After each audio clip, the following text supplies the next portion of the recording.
Bonjour, dans cette nouvelle vidéo, nous allons voir comment on peut modéliser une action mécanique. Alors, qu'est-ce qu'une action mécanique? C'est une action capable de modifier le mouvement d'un corps. Si l'on prend un corps A, qu'il agit sur un corps B et qu'il modifie son mouvement, alors nous sommes en présence d'une action mécanique. Le corps A va être appelé l'acteur et le corps B le receveur. Le receveur, c'est bien évidemment le système, c'est-à-dire l'objet dont je veux étudier le mouvement.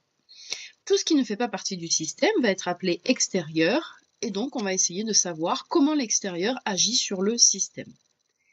Alors il existe deux types d'actions mécaniques, les actions de contact, lorsqu'il y a contact entre l'acteur et le receveur, par exemple lorsqu'on tire sur une corde ou qu'on frappe une balle avec une raquette. Il y a les actions à distance, cette fois il n'y a pas de contact entre l'acteur et le receveur. Exemple, l'attraction terrestre ou encore l'attraction d'une bille en acier par aimant, tout ceci se fait sans contact. Prenons tout de suite un exemple, le revers au tennis. Je prends mon système que je veux étudier, ça va être la balle.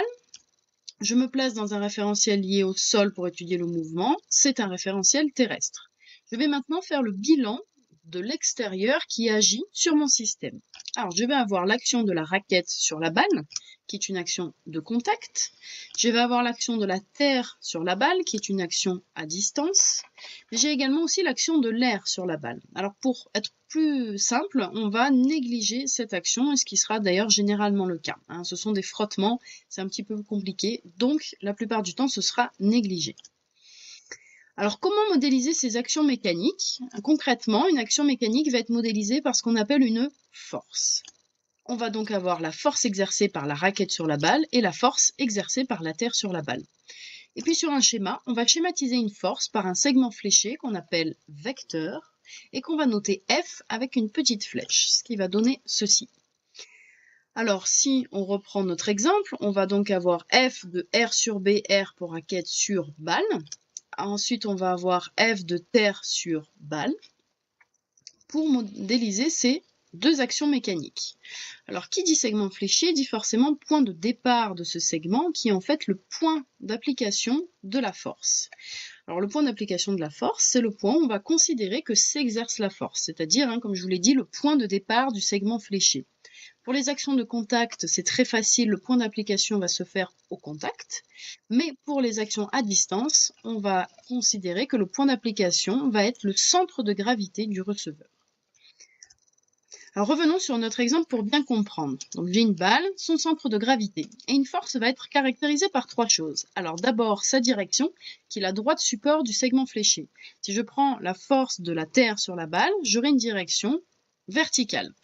Elle va être caractérisée, cette force aussi, par son sens, qui est orienté par le segment fléché. Alors pour l'action de la terre sur la balle, on aura un sens vers le bas. Et enfin, une force va être caractérisée par son intensité ou sa valeur qu'on exprime en newton.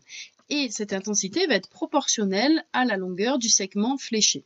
Donc il va falloir souvent se définir une échelle. Si je prends ma deuxième force, la force de la raquette sur la balle, j'aurai une direction oblique, un sens vers la gauche si jamais ma raquette frappe ma balle vers la gauche, et donc une longueur certainement différente de la première force qui représente avec l'échelle l'intensité de la force. Voilà, je viens de schématiser la force de la raquette sur la balle. Alors on peut remarquer que les points d'application pour ces deux forces ne sont pas les mêmes. Pour la force de la raquette sur la balle, nous avons un point d'application qui se fait au contact, alors que pour la force de la terre sur la balle, nous avons un point d'application qui se fait sur le centre de gravité. Alors souvent, on va simplifier le problème, comme je vous l'ai déjà dit. Au lieu de prendre la balle, on va réduire le système balle à un seul point, qui est le centre de gravité. Et du coup, on aura forcément des points d'application qui seront identiques. Alors pour résumer, de ce que nous avons appris dans cette vidéo, une action mécanique, c'est une action capable de modifier le mouvement d'un corps. Il y a des actions de contact et des actions à distance. Une action mécanique va être modélisée par ce qu'on appelle une force, et on va schématiser une force par un segment fléché qu'on appelle vecteur et qu'on note F avec une petite flèche au-dessus. Une force va être caractérisée par trois choses, sa direction, son sens et son intensité exprimée en newton.